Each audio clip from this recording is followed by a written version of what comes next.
When Jackson, the carpenter, checked the staircase, he grew pale and said, "The steps have been cut. Someone wants you to fall."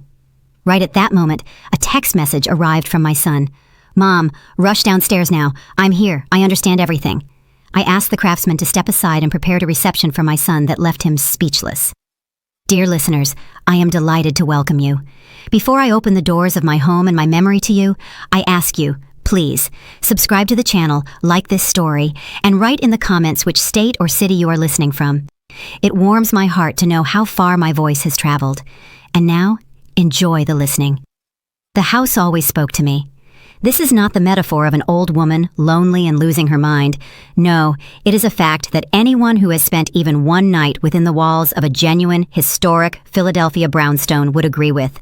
The floorboards sigh, recalling the heavy steps of my ancestors. The window frames quietly moan in the wind, and the old oak that forms the frame holds the scents of a century. Beeswax, dried herbs, and the faint aroma of aged paper.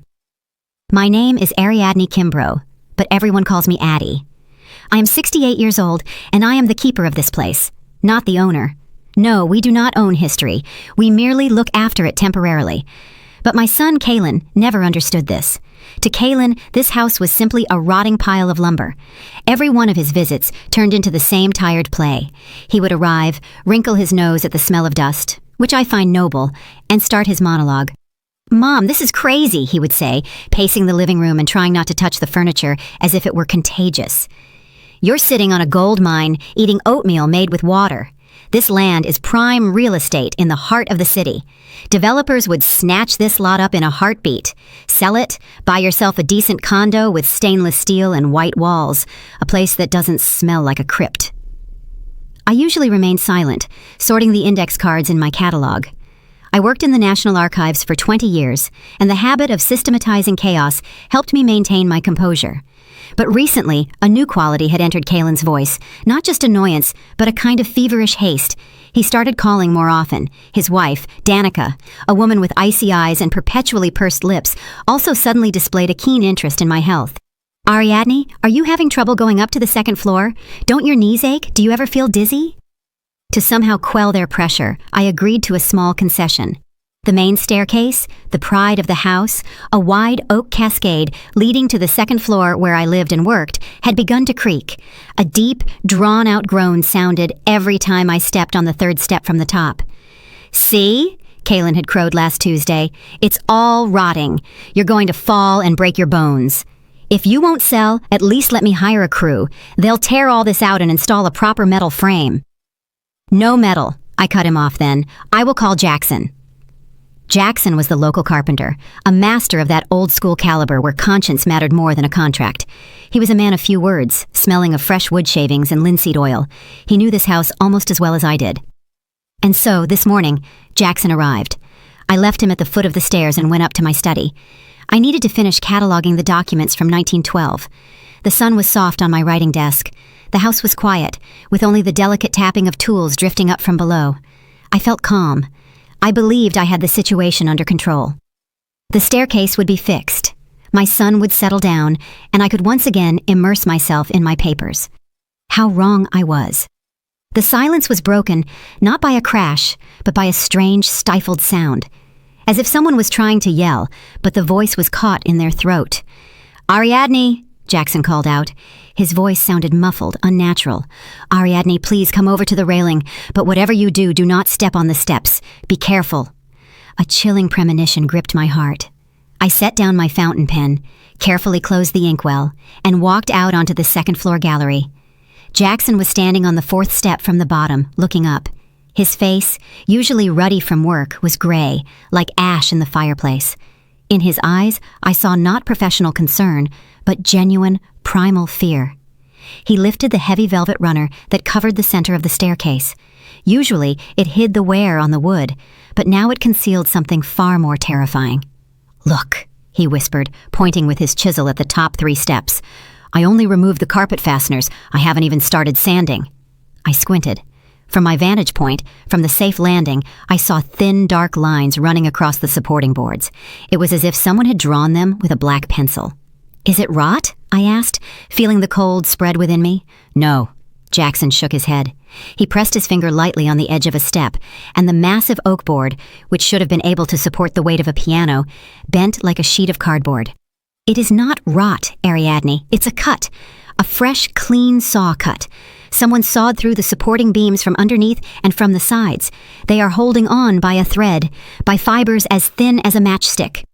He looked up at me, his eyes full of horror and pity. The steps are cut. Someone wants you to fall. The moment you put your full weight down, you'll plummet head first. It's a trap. In that exact second, as if on cue from an invisible director, my cell phone, resting in my cardigan pocket, vibrated. The sound seemed deafening in the dead silence. I slowly pulled out the device, a message from Kaylin. The text was blurred before my eyes, but I forced myself to focus. Mom, rush downstairs now. I'm here. We have an emergency. Don't wait. Run to the door. I understand everything. Time stopped. I looked at the screen, then at the mutilated steps, then back at the screen. The puzzle snapped together instantly, with a dry, merciless click. The creak I had complained about was just a pretext. My son's insistence, Danica's sudden concern, and this text message, rush downstairs. Rushing down, right onto the steps where the wood had been turned to dust, ready to give way beneath my feet. My son had not come to visit me. He had come to hear the crunch of my spine. My chest felt hollow, as if someone had scooped out all the love, all the tenderness, all the memories of rocking him in his crib and bandaging his scraped knees. Only a ringing, icy clarity remained. Tears did not come. It was too late for tears. Now I had to survive. I took a deep breath of the stifling air of betrayal and looked at the carpenter. He was waiting for my reaction, a fit of hysterics perhaps, or a fainting spell, but I straightened up. My voice, when I spoke, was as firm as the oak the house was built from before the worms got into it. Jackson, I said quietly, please remove the runner completely, roll it up, and place it in the corner. Let the cuts be visible. But Ariadne, what are you going to do? He stammered. Do as I say, I commanded, feeling a steel spring, whose existence I myself had forgotten, awaken inside me. Expose the trap, then take your tools and go into the library. Lock the door behind you and do not come out until I call you. Whatever you hear, do not come out. Jackson nodded, seeing something in my eyes that compelled his unquestioning obedience. I remained standing on the upper landing, listening to a car pull up to the house. The engine cut out. A car door slammed. My son was walking in to murder me. Well, I was ready to meet him. I backed away from the edge of the abyss. Gravity pulled downward, but the instinct for self-preservation, that ancient and infallible compass, pointed in another direction. I did not run to the window to call for help, nor did I lock myself in the study. Panic was a luxury I could not afford. Instead, I turned my back on the main staircase and walked down the hall toward the opposite wing of the house, where, hidden behind a massive oak linen cabinet, was a narrow door papered with the same wallpaper as the walls. The back entrance, the servants' stairs. Narrow, steep, smelling of dry plaster and old mousetraps. Kaylin had forgotten about it in childhood. For him it was too tight, too dark, unworthy of his attention. He always preferred grand entrances and loud appearances. Now his arrogance was my salvation. I opened the door. The hinges did not creak. I always kept them oiled. The archivist's habit of maintaining mechanisms in order. I stepped into the gloom. The steps here were simple, pine, worn down the middle by the hundreds of feet of the housekeepers and cooks who had lived here 100 years ago. I descended, holding on to the rough wall, counting every step. 1, 2, 3. With every step down, I left behind the Ariadne Kimbrough who had believed in the unconditional love between a mother and son. Down in the darkness, another woman was born, a cold, calculating woman who no longer had a son, but only an adversary. Reaching the first floor, I stepped out into a small pantry next to the kitchen. My hands were not trembling. On the contrary, my movements became frighteningly precise. I walked into the kitchen, filled the kettle with water, and placed it on the stove. The click of the gas burner sounded like a starter pistol shot. While the water was boiling, I took the best porcelain set from the shelf, the one with the thin gold rims, which we only brought out for Easter. 3 cups, 3 saucers, a sugar bowl. I arranged everything on a silver tray. Why 3? 1 for me, 1 for Kaylin, and 1 for the unseen witness, for death itself, whom he had invited into this house, But who would leave empty-handed today? I picked up the tray and walked into the hall. Here, downstairs, at the base of the mutilated staircase, stood my favorite high-backed wingback chair. I turned it so I was facing the steps, about 10 feet from the spot where my body should have been lying. I placed the tray on the small side table. I sat down, smoothed the folds of my skirt, placed my hands on the armrests, and waited. I heard the key scrape in the front door lock. Kalen was in a hurry. He couldn't get it right on the first try. Nervous. Good. The door swung open with a bang, hitting the wall. A whirlwind burst into the hall. Kalen flew in, breathing heavily, his phone clutched in his sweaty palm. He was wearing an expensive open coat, his scarf disheveled. His eyes. I will never forget his eyes in that moment. They were not looking for me alive. They darted down to the floor, to the spot where the carpet should have been crushed by a fall. He was looking for a broken doll. He was looking for the end of his problems. Instead, he saw emptiness. His gaze swept the floor, found nothing, and quickly flew upward toward the staircase. He saw it. He saw the bare boards, stripped of the saving carpet runner. He saw the white scars of the fresh saw cuts, gaping like open wounds on the body of the house. He saw that the trap was not merely empty, it was exposed. And only then, after an infinitely long 2 seconds, did he turn his head and see me. I was sitting motionless, like a statue, holding a porcelain cup level with my chest. A thin stream of steam rose from the tea, dissolving into the cold air of the hall. Kalen froze. He stopped in the absurd posture of a runner halted by a wall. His mouth opened, then closed, then opened again, but no sound escaped. The script he had rehearsed in his head, the screams, the call for an ambulance, the sorrowful face, crumbled to dust. He was not ready for this. He was not ready for the victim to be drinking tea. His face began to change. First bewilderment, then the primal terror of being discovered. And then, slowly, something even more pathetic emerged, an attempt to pull the mask back on. But the mask wouldn't fit. I took a small sip. The tea was hot, strong, with a hint of Earl Grey. The taste of life. "You're late for tea, Kalen?" I said quietly. My voice did not tremble. It sounded soft, almost affectionate, but there was poison in the affection. "And you seem upset." He flinched as if from an electric shock. "Mom," he choked out hoarsely.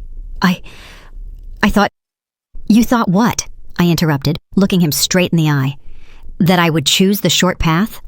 I nodded toward the cut steps. "Are you disappointed that I used the back stairs, son? Or are you upset that I'm not lying there?" I pointed my finger at the parquet floor in front of me. "With a broken neck." He turned so pale that he looked like a sheet of paper. His hands shook and he shoved them into his coat pockets. "Mom, what are you talking about?" His voice cracked into a falsetto. "What neck? I came to save you. I texted you." "To save me?" I slightly raised an eyebrow. "From what? Gravity? Or from the carpentry work that you most likely paid for yourself?" He took a step back toward the door, as if wanting to escape. But there was nowhere to run. He had already entered the house. He had already walked into his own trap. This is a mistake," he muttered, licking his parched lips. I had a bad feeling. Intuition." I placed the cup on the saucer. The chime of the porcelain sounded like a death sentence. "Intuition," I repeated, tasting the word. "An amazing thing. It told you that the steps were cut today, precisely the minute you were at the doorstep." Kalen was silent. He looked at the staircase, at those monstrous cuts, and I could see the gears turning frantically in his brain, trying to concoct an excuse that didn't sound like a confession to attempted murder. "Sit down, Kalen," I said, pointing to the chair across from me. "The tea is getting cold, and we have a long conversation ahead of us about renovations and why you wanted me to rush down so quickly." He didn't move. He stood, pinned by my gaze, and I saw the hope for easy money die within him, replaced by fear of his own mother. Fear of the one he considered weak, old, and useless. Now he saw before him not a victim, but a judge. Kalen did not sit. Instead, he burst into a nervous, barking laugh that echoed off the high ceilings of the hall. He tore his scarf from his neck, crumpling it in his hands, and began to pace the space between the door and the stairs, trying not to look at me or the mutilated steps. "A judge! You're looking at me like a judge, Mom!" He stopped abruptly and jabbed a finger toward the staircase. I saved your life. I saw those cracks a week ago. A week. I just forgot to say anything. I was wrapped up in business, you know how it is. But today, it hit me like a shock, I remembered. And that's why I texted you to rush. I was afraid you'd step on it right now. The lie was so crude, so ridiculous, patched together with the white thread of panic, that I almost felt shame for him. He had forgotten how to even lie properly. Cracks? I calmly repeated, not changing my posture. You saw cracks that looked like perfectly even saw cuts from a Japanese pull saw? Kalen waved his hand, his face flushed, sweat beading on his forehead. He launched into an attack, his favorite tactic. What difference does it make what they look like? He roared, and hysteria sliced through his voice. Look at this house. It's a coffin, a rotting old coffin. Everything is falling apart here. Stairs are collapsing, floors are caving in. Mom, you've lost your mind if you think anyone can live here. You almost died. He pulled out his phone and started furiously tapping the screen. I'm calling Danica. Enough. This circus is over. You're packing your things right now. We're going to a hotel, and then we'll decide what to do with this wreck. I'm not going anywhere, I said softly. You are going, he bellowed, pressing the phone to his ear. Hello, Danica? Yes, come here immediately. No, she's alive. I said she's alive, but everything is worse. The house is condemned, completely. He spoke loudly, deliberately, making sure I heard every word. He was building a new reality in which I was not a victim of attempted murder, but a deranged old woman living in dangerous ruins. Danica arrived 40 minutes later. She flew into the house, her heels clicking, smelling of heavy, sweet perfume that always gave me a headache. She wore an elegant gray coat and had an impeccable hairstyle. She did not look like a woman rushing to help her mother-in-law. She looked like a real estate agent coming to close a deal. Ariadne, she exclaimed, throwing up her hands and rushing toward me. Oh my God! Kalen said the stairs collapsed. Are you okay? She looked me up and down, and I noticed the same cold calculation in her eyes as in my son's. Disappointment, faintly discernible for a fraction of a second, but it was there. The stairs didn't collapse, Danica, I said, pulling away from her false embrace. They were cut. Cut? She theatrically widened her eyes and looked at Kalen. Honey, what is she talking about? Mom is in shock. Kalen quickly interjected, wiping his forehead with a handkerchief. She sees conspiracies everywhere. The wood rotted, Danica. It just rotted. I told you, it's dangerous here. Danica instantly picked up the game. She knelt down in front of me, taking my hands in her own, cold, dry, and grasping. Ariadne, listen to me, she spoke in the tone one uses with a spoiled child. We can't risk this. Kalen is right. You got lucky today, but tomorrow the ceiling might fall. You must leave for your own good. They stood over me, the two of them, son and daughter-in-law, two vultures circling prey that refused to die. They exchanged quick, triumphant glances. They thought they had won. Yes, the murder had failed, but they had gained a trump card, the condemned status. Now they had a reason to kick me out of the house by force of concern. We'll take you straight to the Grand Hotel right now, Danica cooed. And tomorrow, Kalen will deal with the repairs. She paused, then continued. But for that, dear Ariadne, we'll need you to sign a couple of papers. A temporary power of attorney, so Kalen can hire workers, order materials, and deal with inspectors without involving you. You don't want to run around dealing with bureaucracy at your age. Power of attorney. There it was. The key to the lock. A general power of attorney that would allow them to sell the brownstone while I drank sweet tea in the hotel. I lowered my eyes, feigning submission. My shoulders slumped. I allowed my hands to lie limply in Danica's palms. I am so tired, I whispered in a trembling voice. This is all so frightening. Of course it's frightening, Kalen jumped in, sensing victory. Mom, just sign the papers, and we'll take care of everything. You need to rest. I slowly raised my head. All right, I said, I will sign. Kalen exhaled with such relief that his shoulders dropped about 5 inches.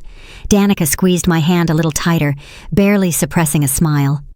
But, I added, not now. And not here. Why? Kalen grew suspicious. Why drag it out? It's an official document, Kalen. I won't sign it on my knee in the hallway. I want everything done by the book. Tomorrow evening here at dinner, I will invite Ms. Vance. Ms. Vance? The notary. Kalen grimaced. Why do we need that old biddy? We can do it ourselves. No, I firmly interrupted. Only with Ms. Vance. She has handled our family's affairs for 40 years. If you want a power of attorney, it will be formalized through her.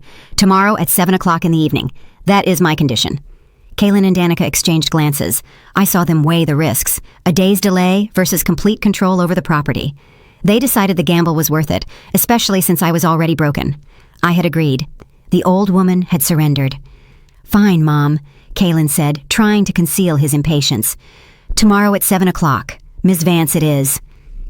"And now," Danica stood up and dusted her knees. "Let's pack your things. Kaylin, help your mother. I'll bring a suitcase from the car in the meantime. I have a spare one there." "No need," I said. "I have a packed bag in the guest bedroom. I was preparing clothes for the wash. Danica, be a dear. Fetch it. It's on the bed." Danica nodded, and her heels clicking, headed down the side corridor toward the downstairs guest room. Kaylin remained in the hall, nervously checking his phone, already mentally spending the money from the sale of my house. I sat and listened to my daughter-in-law's footsteps fade away. I knew what she would find there. I hadn't asked her to bring my bag. I had sent her to her own secret. After a minute, no sound came from the guest room. The silence became thick, viscous. Then I heard quick, faltering steps. Danica returned. She was pale. Her lips were pressed into a thin line, and her eyes held a mixture of fury and fright. She carried nothing in her hands. "What's wrong?" Kaylin asked, without looking up from his screen. "Where's the bag?" "There's nothing there," she hissed through clenched teeth, staring directly at me. She was lying. I knew what she had seen. Yesterday, when they had visited to check on me, Danica had left her suitcase in the guest room, saying it contained old magazines for me. In the morning, while Kaylin was messing with the staircase, I peeked inside that suitcase. It wasn't locked. There were no magazines inside. Neatly folded, there was a black dress, severe, funereal, made of expensive wool, and next to it, a black veil. They weren't just hoping for an accident. They had arrived prepared for the funeral. They were so certain of the success of their plan that Danica had brought mourning attire to save time, shopping after my death. The pragmatism of murderers. I looked at Danica and offered her the most tired, helpless smile I could manage. "Nothing there? Oh, I must have gotten confused, dear. Old age is a frightful thing. My memory fails me. Well, we'll go just like this, and we'll sort everything out tomorrow." Danica remained silent. She understood that I knew about the dress, but she couldn't tell Kaylin about it now without revealing the full depth of their cynicism. We had an unspoken agreement. They think I'm a foolish victim, and I allow them to think so. Until tomorrow's dinner. "Let's go, Kaylin," she said sharply, grabbing her husband's elbow. "Mom needs rest." They escorted me out of the house like a prisoner, but I knew that the real trap was only just beginning to close, and this time, it wasn't for me. The night at the hotel passed without sleep. I lay on the crisp, unfamiliar sheets, staring at the ceiling, building the battle plan in my head.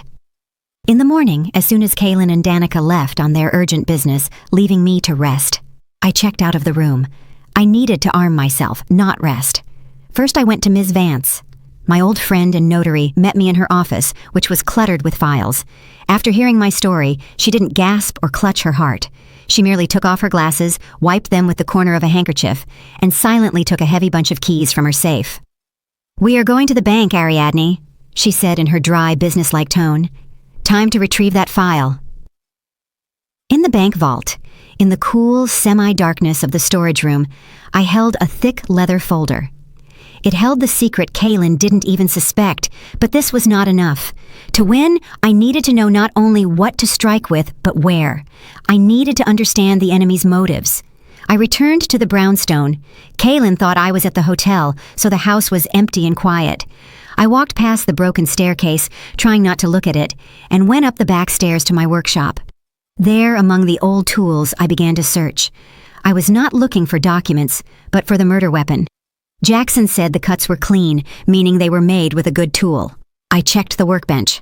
Everything was in place except for one thing, a Japanese pull saw for fine woodworking, a gift from my late husband, Kaylin's father, a tool with a flexible blade, capable of making cuts thinner than a hair.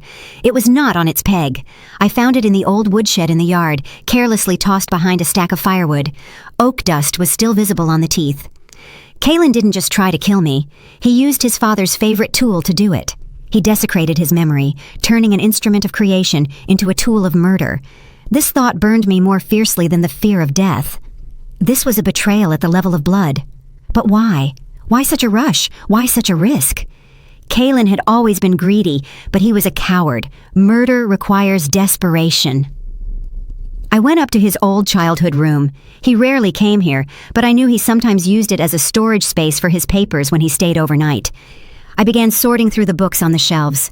Treasure Island, The Children of Captain Grant, books about honor and courage that he had read, but evidently never understood. From the volume of Dostoevsky, a sheet folded into quarters fell out. Not a postal envelope, just crumpled paper, as if it had been hidden in haste. I unfolded it. It was not a letter. It was an ultimatum. No bank logos, no official seals, just dry, typewritten text, and a sum that made my vision dim. $250,000. Dear Kalen Kimbrough, the repayment deadline expires on the 30th of this month. In the event of non-repayment of funds, the company will proceed with the procedure of physical liquidation of assets. Please note that your life insurance does not cover accidents caused by third parties. Physical liquidation of assets, a cold euphemism for gangsterism. There it was. Kalen wasn't just after money for a new car or a vacation. He was cornered. He had borrowed money from people who don't sue. They break legs or skulls. $250,000. The house was his only asset, his life raft. He wasn't killing me out of hatred. He was killing me out of the primal fear for his own skin. He had decided to trade my life for his. I carefully folded the letter and put it in my pocket. Now I knew everything. The puzzle was complete. Only one detail remained. My phone rang. The number was unfamiliar, a landline. Ariadne Kimbrough? The voice on the line was female, tired, professionally polite. This is the admissions office for Serenity Haven Assisted Living. Assisted living? I asked, feeling that icy wave rise inside me again. Yes, we are calling to confirm the patient's arrival time. Your daughter-in-law, Danica, reserved an intensive care suite in your name 2 days ago. She said the transport would be this morning, right after... The woman on the other end hesitated, choosing her words. Right after discharge from the trauma unit. Is the ambulance still needed, or will you be arriving on your own? The world swayed. 2 days ago. They hadn't just hoped I would fall. They had planned it like a medical procedure. Danica reserved my spot in the recovery facility for severe fractures 48 hours before Kalen sent the text message. They had scheduled my end by the minute. First, the fall, then the hospital, then the facility where I was supposed to quietly fade under the care of paid aides while they sold the house. Ariadne, are you still there? The voice on the phone grew anxious. I hear you, I answered. My own voice terrified me with its emptiness. Cancel the reservation. The patient will not be arriving. The patient has recovered. I hung up. Not the morgue, but a hospice. They didn't even want to kill me mercifully. They wanted to turn me into a vegetable, to dump me in the trash so I wouldn't interfere. I walked out of my son's childhood room. Clutched in my hand was the debt ultimatum. In my pocket were the keys to the house they had already sold in their dreams. This evening, they would come for my signature. They would come, confident in their impunity, driven by fear of gangsters and by greed.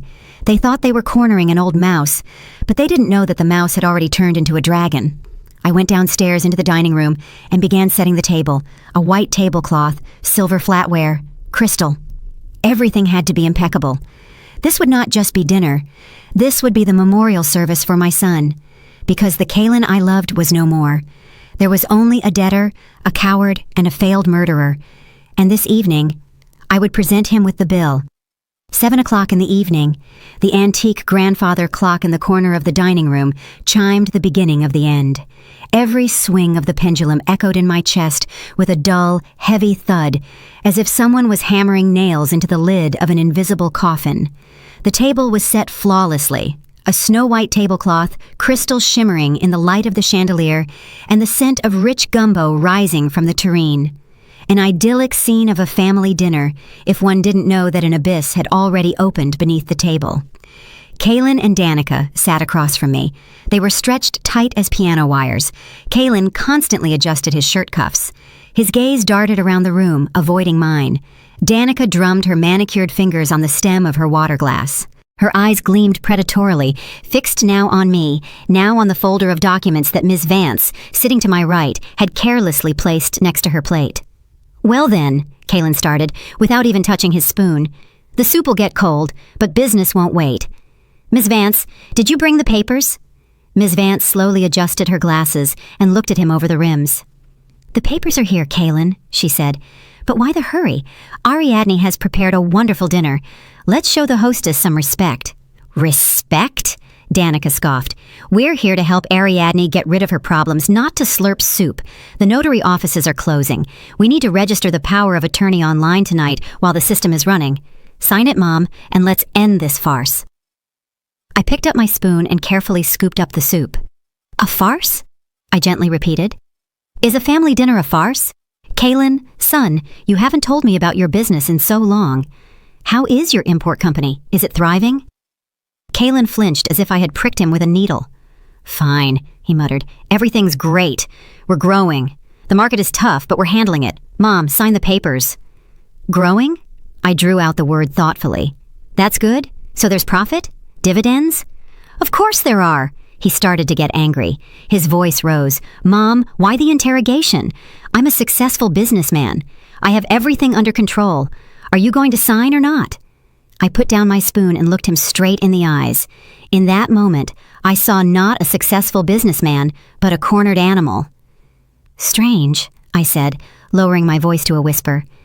If everything is going so well for you, Kaylin, then who are the people in the black SUV that's parked at the end of our street right now? Kaylin froze. His fork clattered onto his plate. What people? He croaked. His face instantly turned an earthy shade. 2 of them, I continued, watching the horror spread across his features.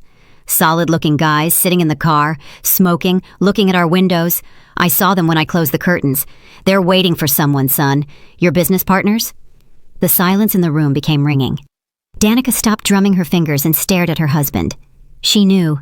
By her widened eyes, I realized she knew about the debts. Kaylin shot up from his chair. He ran to the window, yanked the curtain aside, peering into the street's darkness. Damn it! Damn it! He gasped, staggering back from the window. They're here! They found me! He turned to me. The mask had completely fallen away. Now, before me, was not a son, but a panicked debtor with a knife to his throat.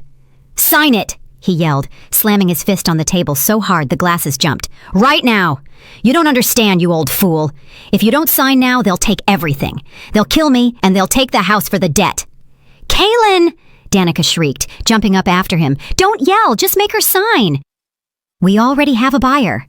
Kaylin leaned over me, spitting saliva. I put the house on the market a week ago. The deposit is already in my account. I just need the signing authority. Sign it and we'll leave. We'll save ourselves. Otherwise, this house will go to the state for my debts anyway. He snatched the folder from Ms. Vance's side and threw it in front of me, opening it to the power of attorney page. The pen rolled across the tablecloth. Sign it now, or I won't answer for myself. I looked up at him, at his face contorted by fear, at his trembling hands. He was ready to hit me. He was ready to do anything to buy himself off from the men waiting outside. He had already sold this house, my house, the house of his ancestors, without even asking me. He had taken the deposit. He had spent money he didn't even have yet. I slowly picked up the folder. Kaylin froze, breathing heavily. Hope flared in his eyes. He thought he had broken me. But I did not pick up the pen. I closed the power of attorney folder and pushed it aside. Then I reached for my leather folder, which lay on the edge of the table, and opened it. Inside lay a single document, official paper, with a gold seal and watermarks. You can't sell this house, Kaylin, I said quietly, yet clearly. My voice sliced through the hysteria in the room like a scalpel. Not because I won't let you, and not because you're a bad son. I looked up at him. But because I don't own it, and neither do you. Kaylin blinked, not understanding. What? He breathed out. Did you sign it over to someone? A trust? A church? No, I shook my head. It's much simpler and much more terrible for you. 10 years ago, when the property taxes became unbearable and the maintenance of the estate required millions, I made a decision. This house is a federal landmark. I transferred ownership to a historical trust. I turned the document to face him. Read it, Kaylin. Certificate of Transfer of Property Rights to the National Cultural Heritage Fund. I am not the owner here. I am the lifetime curator. I live here as the keeper. This house belongs to the government. It cannot be sold. It cannot be mortgaged. It cannot be taken for debts. It is on the Department of the Interior's balance sheet. Danica gasped and slumped against the table, covering her mouth with her hand. Kalen snatched the paper. His eyes darted over the lines, trying to find a trick, an error, a lie. But the seal was real. The signatures were real. "This can't be," he whispered, and the paper fell from his weakened fingers. You all this time, you lied to us?" "I did not lie," I answered harshly. "You never asked. You never cared about my work, the family history, or this house. You only saw walls and square footage. If you had only once cared about what your mother's life revolved around, you would have known. But you only saw money, and now there is no money. None." Kalen backed away. His gaze became frantic. "But the deposit! I already spent the deposit. They'll kill me. They'll tear me apart." He looked at me with such hatred that I felt cold. You knew, and you stayed silent. You set me up." "I set you up?" I stood up. For the first time that evening, I towered over him. "You cut the staircase, Kalen. You prepared a room for me in Serenity Haven. You tried to sell what doesn't belong to you. You dug this hole yourself." The truth was out. The house was a mirage. The inheritance was dust. Kalen stood amidst the ruins of his ambitions, and I watched the desperation in his eyes give way to something even darker. He realized he had nothing left to lose. "You killed me!" Kalen roared. His face twisted, the veins in his neck bulging, and he swept a crystal vase off the table. The shards scattered across the parquet floor with a piteous chime, but the sound was swallowed by his scream. "You knew I had debts. You knew they would come, and you stayed silent. You sat here like a spider weaving your web while I drowned." Danica jumped up, her face erupting in red blotches. "You deceived us," she shrieked, pointing her perfectly manicured finger at me. "You old witch! We wasted our time on you. We brought you groceries. We endured your tantrums. And you're just a glorified caretaker. You're nobody in this house. You're empty." They shouted, interrupting each other, pouring out all the venom that had accumulated over the years.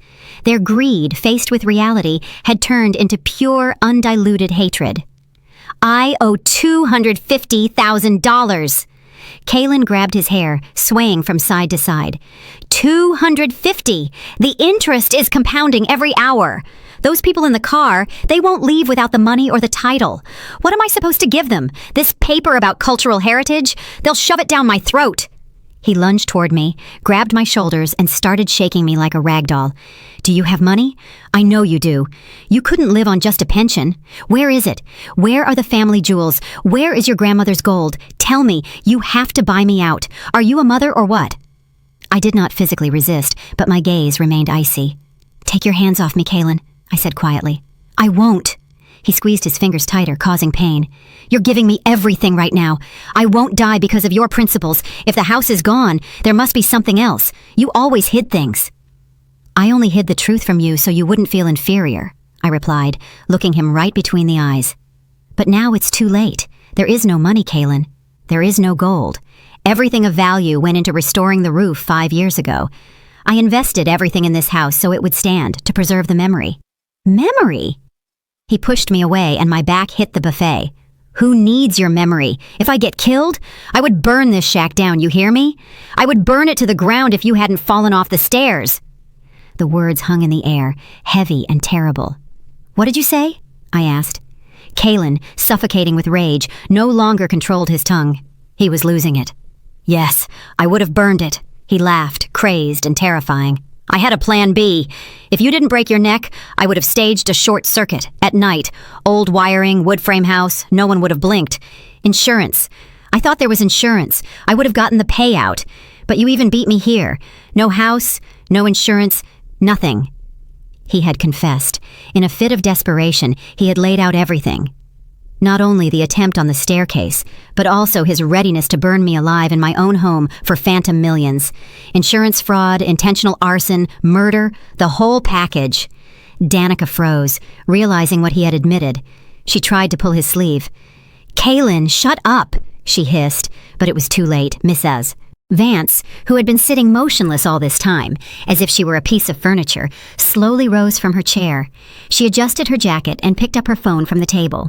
The screen had been dark the whole time, but as it turned out, not turned off. "That's enough," she said. Her voice, usually soft and dry, now sounded authoritative and sharp, like a judge's gavel. Kalen and Danica turned to her. "What do you want, you old biddy?" Kaylin snarled. "Get out of here while you can." Ms. Vance looked at him with disgust, as one looks at a crushed cockroach. "I am not just a notary, Kaylin Kimbrough," she said clearly. "I am here as the official representative of the Historical Trust and the government guardian of a cultural heritage site. Any threat to the integrity of this building is a federal crime." She stepped forward, an unexpected threat in her posture.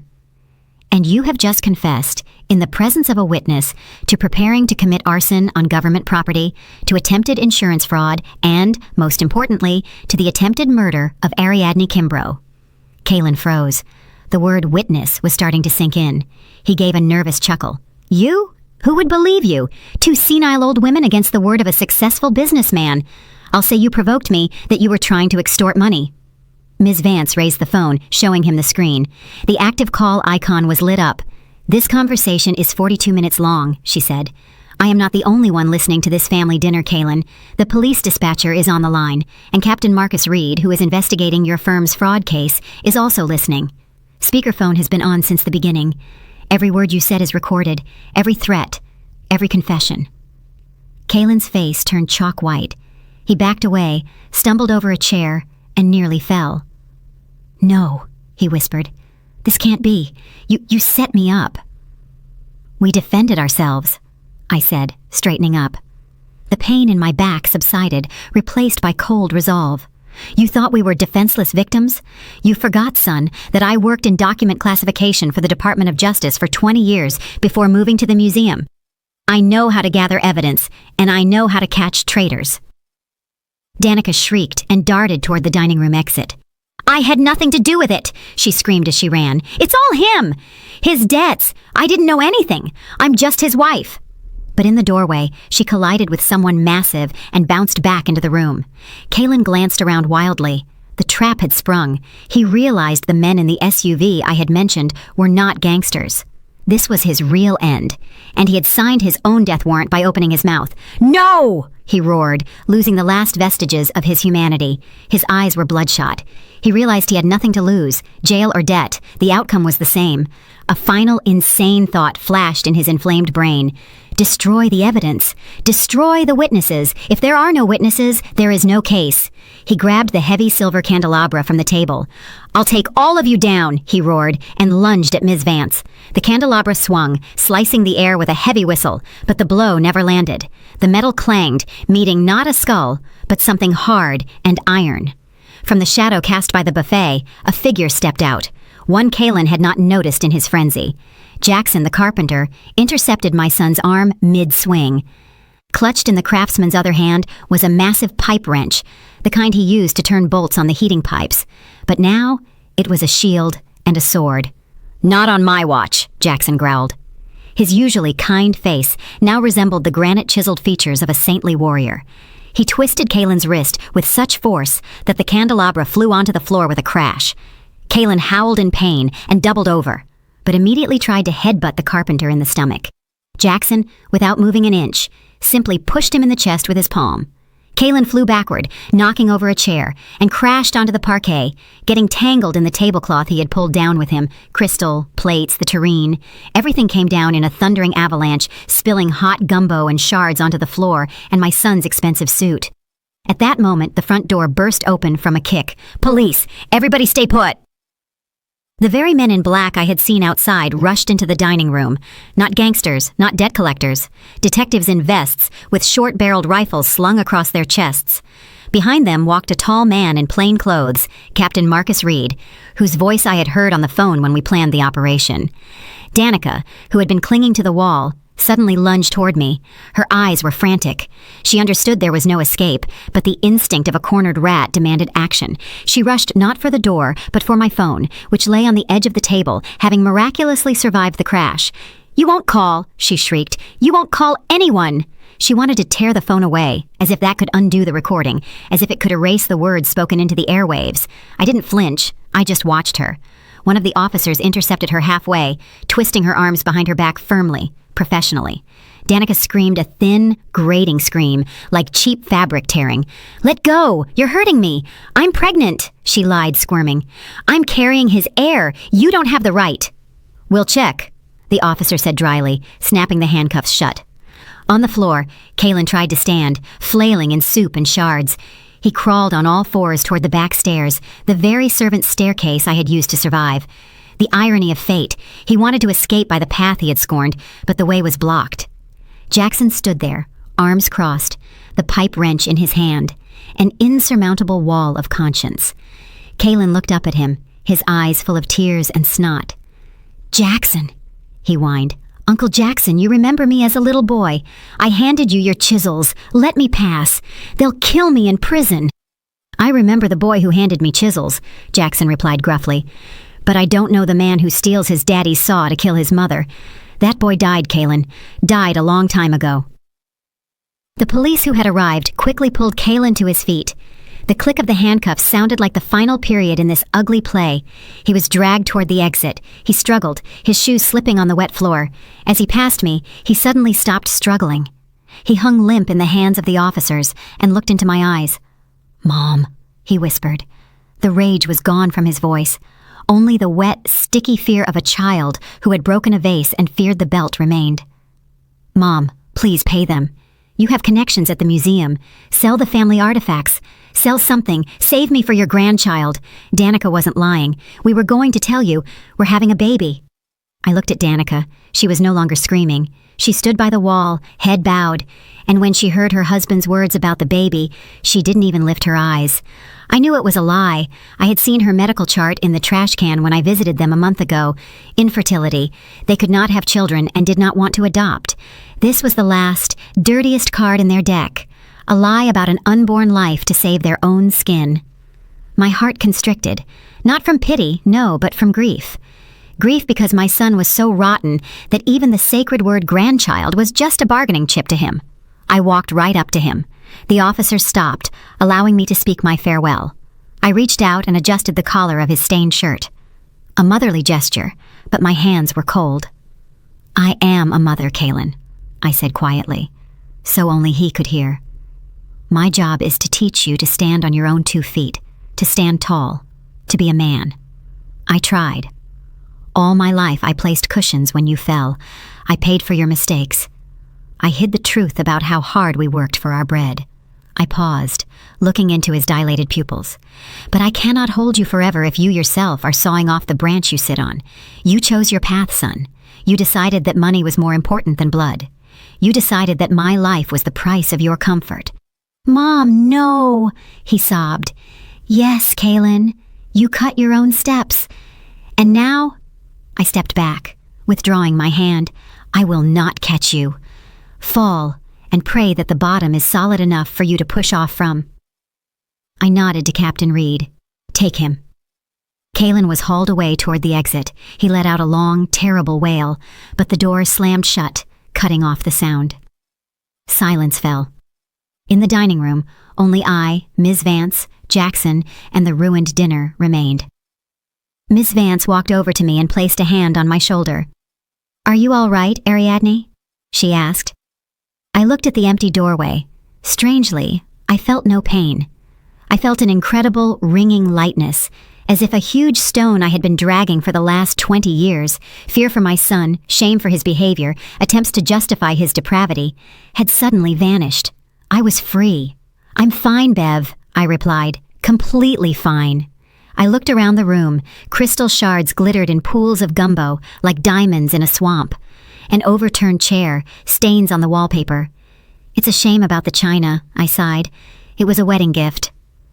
Jackson grunted and picked up the candelabra from the floor. "China is replaceable, Ariadne," he said, examining the bent foot of the candlestick. "But the floors will need to be sanded again. Grease sets in." "It's nothing." I smiled at him, genuinely for the first time in days. "At least we cleaned out the rot. And the floors? We'll fix the floors. We have a lot of work to do now, Jackson. The staircase needs to be rebuilt. Only this time, for the ages. No rotten boards." "We'll do it," he nodded. "Made from the strongest oak." I walked to the window. Blue police lights flashed outside. Kalen and Danica were being put into separate vehicles. I drew the curtain. The history of the sickness was over. The history of recovery, mine and this house's, was beginning. 6 months passed. I stood on the top landing of the main staircase, my hand resting on the new banister. The wood under my fingers was warm, smooth, alive. Jackson had kept his word. He hadn't just repaired the steps, he had created a work of art. The balusters were carved in the shape of stylized oak leaves and acorns, symbols of strength and longevity. "And now, children, look here," my voice carried easily across the hall. Down below, heads tilted back, stood a group of school children, the 5th grade from the local magnet school. 20 pairs of curious eyes. They had come for the tour I now gave every Wednesday. "Do you see how the light falls on the wood?" I continued. "This staircase remembers many things. It remembers the balls of the original owners. It remembers the stomp of civil rights marchers' boots. It remembers the silence of the war years. And just recently, it survived a betrayal." The teacher, a young woman in glasses, coughed nervously, but I did not stop. I did not hide the history. I made it part of the tour. "6 months ago, these steps were intended to be a trap," I said, descending. My steps were firm, no creaking, just the noble sound of wood. They were cut to break not just bones, but spirit. But do you know what the most important thing is in construction, both of a house and of a person? The children were silent, mesmerized. "The foundation," I answered, stepping onto the hall's parquet floor. "If there is rot inside, no facade can save it. But if the foundation is strong, any wound can be healed.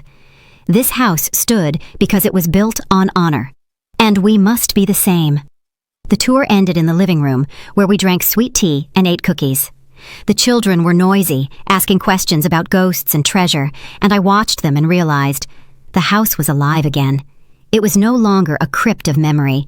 It was filled with the voices of the future. When the last student left the brownstone, I walked out onto the porch.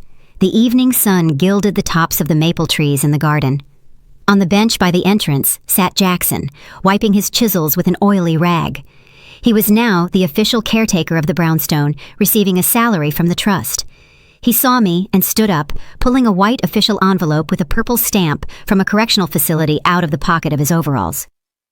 "This came this morning, Ariadne," he said, handing me the letter from my son. I took the envelope. The paper was rough. My name was written in a familiar but changed hand. The letters were no longer erratic as they used to be. They were even, pressed to the line. I did not open it right away. I knew what was inside, news from another life. Kaylin had received 8 years. Danica, as expected, filed for divorce, on the very day the handcuffs were snapped onto her wrists. She tried to shift all the blame onto her husband, but the recordings were relentless. She received 4 years for complicity. Kaylin's debts were a heavy burden on his shoulders, but his creditors couldn't reach him in prison. There he was safe from them, but alone with himself. I tore open the edge of the envelope. "Mom, I'm working in the library here. There are a lot of books I never read as a kid. I started with Crime and Punishment. Funny, right? I'm not asking for forgiveness. I know I don't have the right. I just want to say, Jackson was right. The boy with the chisels died. But maybe here, among the books and the silence, someone else will be born. I don't know. I'll try. Don't send money or visits. I don't need anything. Just live. Kaylin." I folded the letter and put it in my cardigan pocket. I would not reply. Not yet. This letter did not demand an answer. It was not a dialogue. It was a confession. I will go to my study, open the thick folder labeled Kimbrough Family History, and place this envelope between the photographs of my husband and Kaylin's birth certificate. This, too, is part of the story. A black page that cannot be torn out, but can be turned. "What does he write?" Jackson asked, squinting in the sun. "He writes that he is reading Dostoevsky," I replied, looking out at the garden I had defended. "Dostoevsky?" Jackson chuckled. "Good stuff. Maybe he'll figure some things out." "Maybe he will figure some things out," I echoed. I inhaled the cool air deeply. It smelled of lilac, freshly cut grass, and freedom. The fear was gone. I no longer feared calls at the door, nor the gaze of my son, nor my future. I am Ariadne Kimbrough. I am the keeper, and my watch continues. My dear listeners, that concludes the story of Ariadne Kimbrough, a story about the betrayal by the closest of kin and how an old house proved to be more human than her own son. I often think about this ending. Ariadne acted harshly. Many will say, that's her son. A mother should forgive everything. But should a mother forgive the axe raised over her head? Is love permission for destruction? Ariadne didn't just save her own life. She gave Kaelin the only chance to become a man through atonement. If she had bought him out again, covered for him again, he would have fully turned into a monster. Prison became for him not only a punishment, but a salvation from himself. And what do you think? Did she do the right thing by not paying his debts? Write your opinion in the comments. It is very important for me to know whose side you are on. And one more question for you. Would you like to know what happens to Kaelin next? Will he be able to change by reading Dostoevsky in the prison library? Or will the grave be the only thing that straightens him out? If you want a continuation of this story, please let me know. If you liked my story and want to hear more, go ahead and subscribe to my channel. If you'd like to support me, you can do it through Super Thanks. It would mean a lot. In the comments, tell me which city you're watching from and what time it is, so I can see how far my story reaches. I've added 2 more life stories on the screen just for you. Click one now and let's keep spending time together. Much love. See you soon.